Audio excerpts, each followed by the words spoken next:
Sober up. COVID-19 respects no national borders, no social bounds, no political systems, and no cultural values. It hits us just as hard. It levels the world.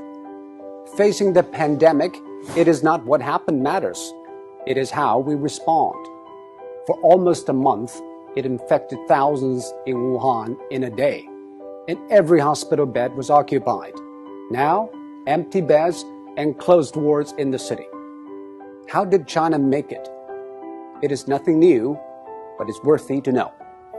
According to an initial WHO report, an infected person appears to spread it to an average of 2.6 people. And after 10 generations of transmission, with each taking 5 or 6 days, that one initial case has spawned 3,500 in matters of days. And that is what the world is seeing. What China did is to break the cycle by human intervention. The scale unprecedented in history. Extreme, draconian, and aggressive. These are the words used to describe China's response. But now, people have come to terms with the new norm, lockdown. Some people say, isn't that a violation of individual rights? Actually, the balance between individual rights and public safety is always an ever-changing equation. After 9/11, all the airports in the world began to impose draconian safety checks on passengers, and people accepted it because we traded a little of our freedom for the greater good of the public. China imposed the largest and most draconian quarantine in history.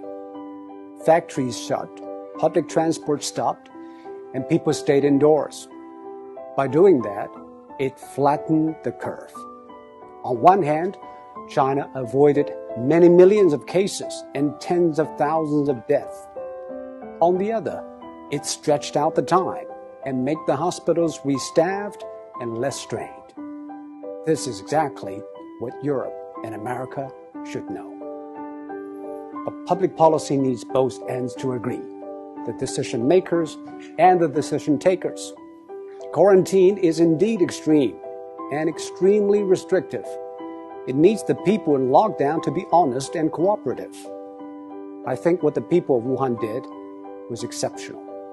They had the courage, tenacity, and resilience to stay housebound for days, weeks, and months.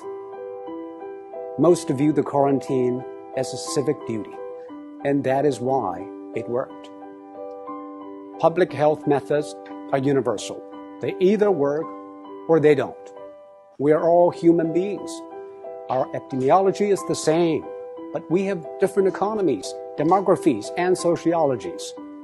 Facing a global pandemic, every nation needs a new contract signed between its politicians, businesses, and the public. Desperate times ask desperate measures. This is a desperate time, and we should not put politics ahead of public health, now more than ever. The new coronavirus has been claimed by ideologues.